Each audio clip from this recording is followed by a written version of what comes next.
Good afternoon, everyone. My name is Barney Johnson. I'm a classical composer, and I'm reaching you here from Ungrateful Teachers, which is in the southwest of France, in the region of Bordeaux. Thank goodness, out of Paris. And now it's official. My plan is to get back to America. Okay?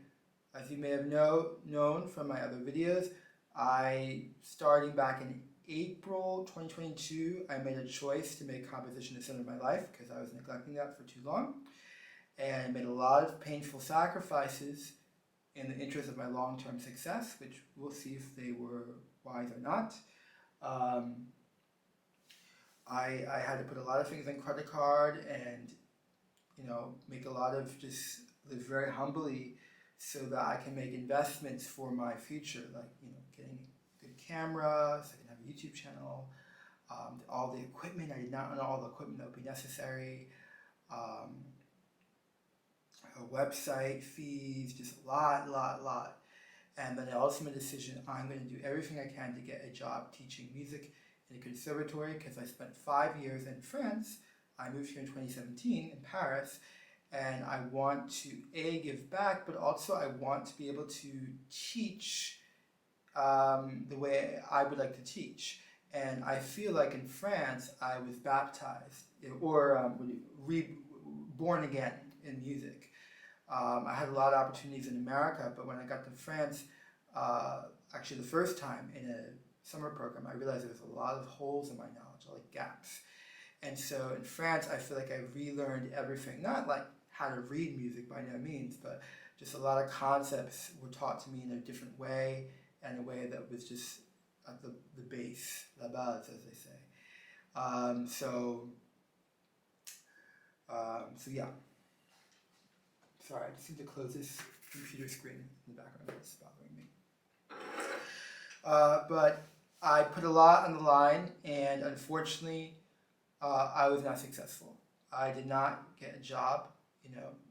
Partly I think there just are no jobs as a composer in the conservatories. There are a lot of conservatories. Every town has a conservatory in France, but I haven't heard back. And now this conservatory year has now started, so perhaps, someone will get sick, or, something happens and they'll contact me mid-year. But at this point, I'm honestly losing interest, because it should not be this difficult to get a job with my loads of experience. So I have over 20 years composition experience, lots of performances on my work. I have recordings of my work, I've heard my work, I've revised my work. I have an ear that is developed because of actual experience, not just like being in not from just being like in school, but like actually like experience level. And I have 7 years teaching experience, and this is not enough in France. In America, after grad school, I had no teaching experience, and I still found some opportunities. They weren't awesome, they were super part-time. One of the schools wasn't particularly, I didn't really have a good experience, but others were fine. So in America, I did have opportunities, but here in France, I have more work experience than the average person, in music at least. Certainly anyone coming out of conservatory. But I don't have the diplôme d'état, the official diploma that they like here. Didn't go to Paris Conservatory, so the two things that I think will hold me back. Now, is it going to hold me back enough that I can't advance my career? Well, this is the test. Because I'm not about to spend more years of my life in a place where I'm never going to rise. And that is a deep concern I have, because for me, it's not a question of me personally, because I know my music is powerful. I mean, I'm working on my orchestra piece,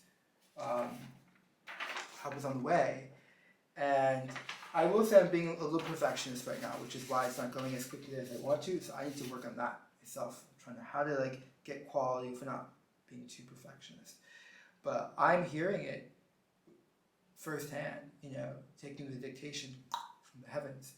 And first of all, it's very difficult to do that. It's very difficult work. But I'm seeing it firsthand that this is something extraordinary. This piece in particular, Helpisontheway, it's 5 movements for orchestra. It's about 35 to 40 minutes. I say 35 just because it's easy to sell it, but because then you can still have an overture, program it, but I think it's probably going to be 40 minutes if you count, the pauses and stuff. Maybe a little bit more, 42 at max. But the work is fantastic. My goal in moving out of Paris was to just be somewhere where I felt more comfortable while I looked for music teaching jobs, as well as so I could finish my orchestra piece. And my goal had been to finish my orchestra piece by September 15th. I did not meet that goal. To be honest, I don't know if it's entirely my fault, because I just have a lot of stress because I have to find a job. And I did put a gamble because I was like, well, I'm going to go all in looking for a music teaching job. I'm just going to send my resume and cover layout to any conservatory I can find in the area. So I had to prioritize that. I had to give it because I wanted to just be able to end knowing I did everything I could, and I know I did everything I could. But that was a huge gamble because now I don't have a job, and supposing I did get a job magically, say today is September 22nd, if I did get a job, my first paycheck would not even come till end of October. So it's a long way out. And I'm living in Airbnb for the month of September, but I have nothing lined up for next month.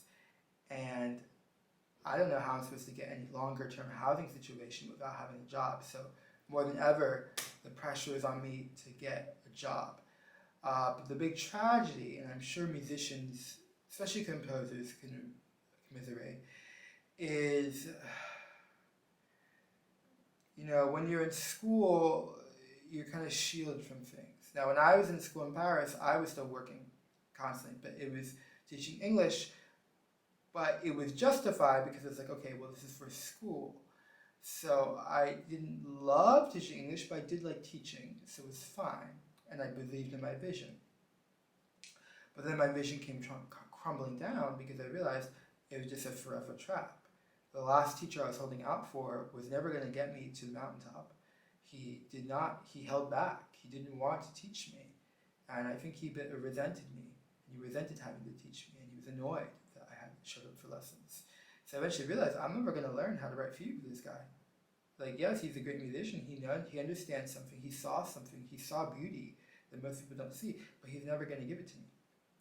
So I had to get out of that situation. And I do think that as incredibly, incredibly difficult it is for me right now, because it is agony. It's agony. And I'll tell you one thing, the agony is not having a job. It's not just the uncertainty. It's the fact that I've been through this before, and I thought before was the last time. And I'm sure I've made promises to myself, that's the last time that you're going to have to work somewhere that's not music. But time and time again, I have to come back to reality. And that's the danger in school. It kind of takes it away from you, that horror. Because even though you might work while you're in school, it's just to get you by, and then you assume once it's over, you're going to get a job. But there are no jobs. And the other existential thing I'm having to deal with in terms of music is I don't think my profile is ever going to be recognized by conservatories and official musical bodies until after. What I mean by that is, for example, at conservatories for composition, the value system that's often in place is one that I don't subscribe to. And in fact, a lot of composers in France, the ones that actually are reasonably good, like some of the teachers I had, they don't actually teach composition. They teach the subsidiaries of composition. So they might teach counterpoint, harmony, écriture is what we call it. It means writing, but it's writing other styles. So counterpoint, harmony, orchestration. Certainly the teachers that I had that were composers, they weren't teaching composition. And the composers that are teaching composition, it's a certain ideology that I can never get behind. And for me, when I teach composition, it will be my assumption is coming from the classics. And teaching the classics, that's what young composers need to learn. And what I actually think needs to happen rather soon, and hopefully it happens naturally, is I think the composition teaching world needs to split, but peacefully, not like a, not like North Korea, South Korea, but like a split into classical composition and kind of contemporary composition, for lack of a better name. We can give fancier names if you want, but I think you understand. Because for me, what I value, like, I don't listen to Boulez, and I suppose if I was forced to teach it, I could, I could do it, but it's not where my heart is. And the music that I write is very clearly owes a lot to the past. It doesn't sound like Beethoven, it doesn't sound like Bach, but you hear it is coming directly out of a lineage, and it honors that past, versus there are composers who seek to create something totally new, so like a new idiom, new ways, breaking down the past, the oppression of the past, and then there's of course in between. But this is, I'm starting to realize, well, if I did get a job teaching composition, like for me, what I would really love to do is to teach young composers, like people starting out, because like for me, I'm really grateful for the education I got at Walnut Hill. And I was at a conservatory high school. I was enrolled as a tuba performance major, but then I also did composition, and eventually I switched to composition my last year, so I majored. But there I took lessons, and then we had composition seminar, and I met other students who wanted to compose, and then we had concerts, and then the concerts were organized for us, but then we had to find musicians, we wrote the music, we had to get the performers, and we asked our friends. And for me, that was, I think, pivotal to bringing out the creative juices out of me. And in France, they don't have it like that. The system is not set up that way. And when you go to the conservatory, you don't really meet other people, unless you're at like a regional conservatory and you're like there in college or something like that. Then maybe. So I don't even know if the system is really set up for me here in France. In addition, it seems like when I look at composition departments, where there is a composition department, it's very modern focused, like it doesn't seem like you'll be really learning about Bach and Beethoven. And for me, like I won't be writing symphonies per se, but my own version of a symphony. My work, Helpisontheway for Orchestra, is what I call an adventure for orchestra. It's a new genre for orchestra, but definitely, it's like a symphony. It's a form that music fits into. And, sorry, I need a glass of water. Just give me a second. I have coffee, but I don't have water.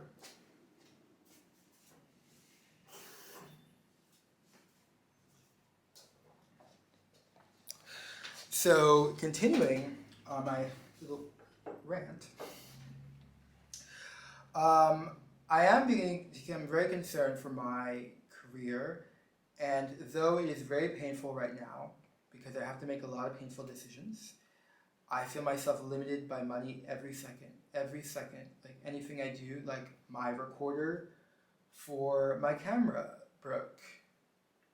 Partly it's my fault. I went into the water, but I wanted to film in the water, and I was above water, but at some point, the beauty of this place where I live is the water kind of retreats and comes back in. So I didn't realize the water was gradually getting up, and finally it hit my microphone, and my microphone doesn't work anymore. So now I can't record outside. So now what am I gonna do? I can't pay for it. So I just gotta record inside, but I have all these beautiful shots I wanna do while I'm still here.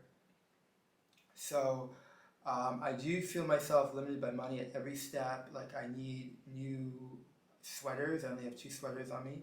It's getting very cold. Yeah, but it's not the end of the world. I can obviously just reuse the same sweaters.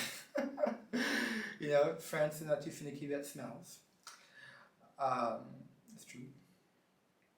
But I'm feeling more and more limited by money. And I really don't see the way out except a totally ball-busting, non-traditional path. And I think my last hope for that is like through some kind of social media. For me, I think YouTube, because I feel comfortable using it, but perhaps I need to spread onto more social media. But it stresses me out. I don't like social media. Plus, I feel like it leads to illiteracy, because it forces you into these kind of very soundbite kind of ways. But hey, maybe use the system against itself. But so that's another thing that's entering my head, going back to classical composition, is like I love the classics, okay? And when I grew up listening to classical music, I would say I started to be, was raised in classical music starting in middle school, though I did start the tuba and the cello in elementary school. But as middle school, it started to become my savior in a way, because I did not have a good time in middle school. Most people don't. But I noticed I was very safe when I was in a musical space, when I was in orchestra, especially when I was in region orchestra, region band. I just felt very just safe there, that was a safe space. And why am I talking about that? Yeah, so the composers that I grew up with, or was kind of born on, were Shostakovich was huge for me, okay? Shostakovich, Dvorak, I devoured a lot of Dvorak. Aaron Copland, though Aaron Copland I don't listen to anymore. Actually, none of them I really listen to. I think I devoured them too much. But these were composers who wrote in the 20th century, but they continued the legacy from before them. Now, one could say it wasn't as good as it came before them, but still, it was these big, I don't know, it was stories. They were telling stories for people. And that's what I want to do with music. I think music should tell a story. And in fact, in my orchestra piece, Helpisontheway, I'm considering giving titles for the movements. I don't know, because the danger is then the audience is going to look for that. I don't want them to do that. But there is a title for the piece, Helpisontheway. The French version is Le Secours. And I sometimes give nicknames to certain sections in the piece, just so in my head it's easy to organize. Okay, I'm working in this section, I'm working in this section. Otherwise, it's measure 31 to 43, it's too abstract. And what I noticed is that there is a story there, and I don't know how, I wasn't thinking consciously about story, but there's this one small section that I call Les Cygnes qui pleurent, something like that in French, and which translates to the crying swans. And then there's a big section that I worked on in the fourth movement called Les anges chassent les mâles, which would translate to the angels in chariots chase away the evil spirits. So that says that I'm clearly seeing something. Now that's not literally what I'm seeing with my eyes, but when I have to describe that sound, that's what I found best in that moment. Maybe I could do better. So to me, that indicates with my music, I am seeing a story. And I think for me, the symphony, which is the greatest, instrumental medium we have, is, excuse me, I'm hungry. The symphony is like a novel. It's like a great, great novel. I love the symphony. I love symphonies.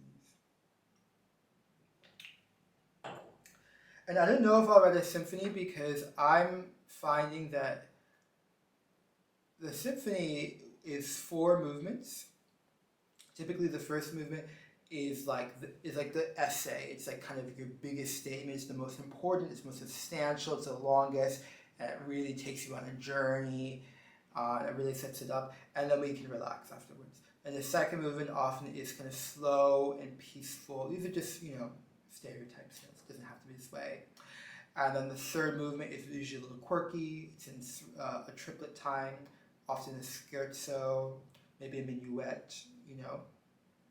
And then the fourth movement typically is fast and like quick, and or like kind of silly and fun, or just like a good-hearted. And I really love the symphony so much. I don't know if I'll write symphonies because I'm finding that through Helpisontheway, my orchestra piece, it's its new genre of music, and I don't fully understand it yet. But the reason why I call it an adventure is because it's not quite a symphony, which is an abstract musical work, but it's not quite a symphonic tone poem, which is the opposite, which there is like not a script, but there is a clear story. Like, you know, we all know Symphonie Fantastique by Berlioz. There was, you know, the Witch's Sabbath, and there was like instructions written of what the audience is supposed to see. Strauss is big in that too.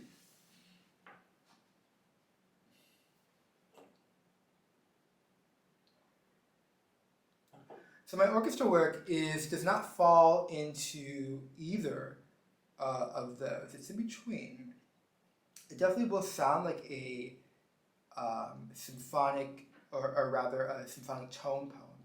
So it has that kind of, I don't know, like that adventure feeling. There's a visual element, because I definitely think someone could set imagery to it. You could set like a movie. And people have told me actually that my music reminds them of film music, or that they could see they really could see a film to it, being put to it. So my orchestra piece is kind of like in between, because there's not a specific story that I want people to see or understand, but it does feel like a story. Like it's told in a way, and the music is said in a way, played in a way that there is definitely a story, and also the title suggests a story. Help is on the way. Once the piece is finished, I want to do a whole separate video on why I chose that title. It's actually, what's really interesting is that title, well, I don't want to give it away, but I guess there's some way. That title came from a very similar period of my life when I was in California. Though actually it was different. I had left grad school, and then I moved to the Bay Area because I loved it. I went there once on vacation. I loved it, and I wanted to be there. And then what happened? Well, I was in a place that I loved, but I couldn't enjoy it because I was working full-time plus hours, almost 60 hours a week in customer service. Wasn't doing music, except I was in the Berkeley Community Chorus. That was it. So I was like, well, I'm in somewhere that I love, but I'm not doing what I love. And I wasn't even composing at one point. I was just too stressed out, I was too exhausted. So then I just felt more and more like everything was a problem. I was just being kicked out. Like there was problems. Much like right now, in a way. But now it's different because I am intimately attached to my faithful lover, which is composition, and then it wasn't. But then this mantra came back to me: help us on the way, help us on the way, help us on the way. And then when I finally made it out of California, made it back to New Jersey, I was going to say America, New Jersey, then I eventually started my orchestra piece, Help Us on the Way, which was inspired by that, partly by that feeling of just like, what is going wrong? Something is totally off. Something is deeply, deeply wrong. I don't know what it is. I can't see what it is. But the reason I can't see what it is because the environment is what's off. But I couldn't get out of the environment to see that. Though I will say I did go on vacation during time to Santa Barbara, and which is where I went to grad school, but this is while I was living in the Bay Area, and then seeing my friends there helped, and actually seeing Joel Feigen, my composition teacher, who reminded me of the necessity to get to Paris. And I do credit him for always reminding me to get to Paris. And though I now am in the humble position where I have been in Paris for 5 years, finally out of it, at least, different city, different town, but more debt than ever before. More debt than ever before. How is it possible? I don't understand. And it's this thing where I really want to, I want to sit down and just like figure out what went wrong. Like, where did things go wrong? Like, at what point should I have left? I definitely overstayed my welcome, and I was kicking and screaming. Life was kicking and screaming my last days in Paris, or my last year in Paris, really. But I want to figure out when should I have left. But I can't, because now I have to find a job. I got to pick myself up. So it's like, and I had my last years, some things that really went wrong, and I'm trying, and definitely the reason why they went wrong, because I was in the wrong place. And I wasn't listening to my soul, which was saying you have to put competition front and center. I have now done that. But now I have the burden of what I didn't want to ever face.